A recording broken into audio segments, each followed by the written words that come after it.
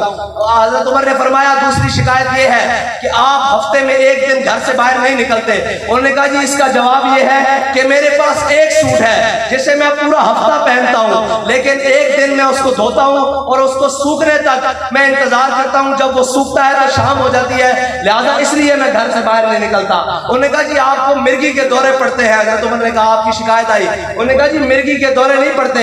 مقام تنعیم پر حضرت خبیب بن عدی کو جب لٹکا کر سزا دی گئی, وہ منظر میں نے اپنی آنکھوں سے دیکھا ہوا ہے جب سید بن عامر الجمحی جیسا ایک گورنر ہوتے تھے.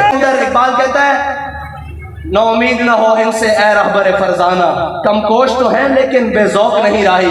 لیکن آج اس کے سربراہان نے اور اس قوم کے بڑوں نے ان کو بے ذوق کر کے رکھ دیا, ان کو بتایا ہی نہیں کہ تمہاری منزل کیا ہے, جانا کدھر ہے. رحمت اس وقت آتی ہے کہ فضائے بدر پیدا کر تیری نصرت کو فرشتے گردوں سے آج بھی اتر سکتے ہیں قطار اندر قطار. اگر ہم اور آپ چاہتے ہیں کہ ہمارے اوپر اللہ کی رحمت آئے, یار صحابہ 313 ہو گھٹنیاں چوس کر پوری دنیا کے اوپر فتح پا لے. آج ہم ایٹم بم رکھتے ہوئے بھی ہماری ٹانگیں کانپ رہی ہوں, آج ہم ساری طاقتیں رکھتے ہوئے بھی اور سارے خوراکیں اور کھانا کھا کر بھی ہم یہ کہیں جی نہیں جی دین پر کون چل سکتا ہے, دین تو بڑی مشکل چیز ہے جی, دین پر کیسے چلا جا سکتا ہے. تو جب صحابہ دین پر چل سکتے ہیں ہم کیوں نہیں چل سکتے؟ پٹکے ہوئے آہو کو پھر سوئے حرم لے چل, اس شہر کے خوگر کو پھر وسعت صحرا دے, تڑپنے پھڑکنے کی توفیق دے, دل مرتضیٰ سوز صدیق دے. اللہ تعالیٰ مجھے اور آپ کو عمل کی توفیق عطا فرمائے اور حضور سے انے واش کرنے کی توفیق عطا فرمائے. وآخر دعوانا الحمدللہ. نبوت پہ بے حد درود فتح باب نبوت پہ بے حد درود ختم دور رسالت پہ لاکھوں سلام مصطفیٰ جان رحمت پہ لاکھوں سلام ان وحدت کے پھول یہ سلام عاجزانہ ہو قبول. امت مسلمہ کو پھر عروج نصیب فرما, غیرت و دین سے مالا مال فرما, تحریک لبیک پاکستان کو کامیابی اور کامرانی سے ہمکنار فرما. حضور علیہ السلام کے ساتھ اور آپ کے دین کے ساتھ پوری امت کو وفا کرنے کی توفیق عطا فرما. تحریک لبیک پاکستان کے جملہ عہدیداران کارکنان اور بالخصوص امیر محترم کی حفاظت فرما, عمر دراز عطا فرما, ہر قسم کی شر سے اور ہر قسم کی نظر بد سے محفوظ فرما, برکانے کی توفیق نصیب فرما. ربنا اننا آمنا فاغفر لنا ذنوبنا وقنا عذاب النار. ربنا افرغ علينا صبرا وثبت اقدامنا وانصرنا على القوم الكافرين. وصلى الله على حبيبه خير خلقه سيدنا محمد وعلى اله وصحبه.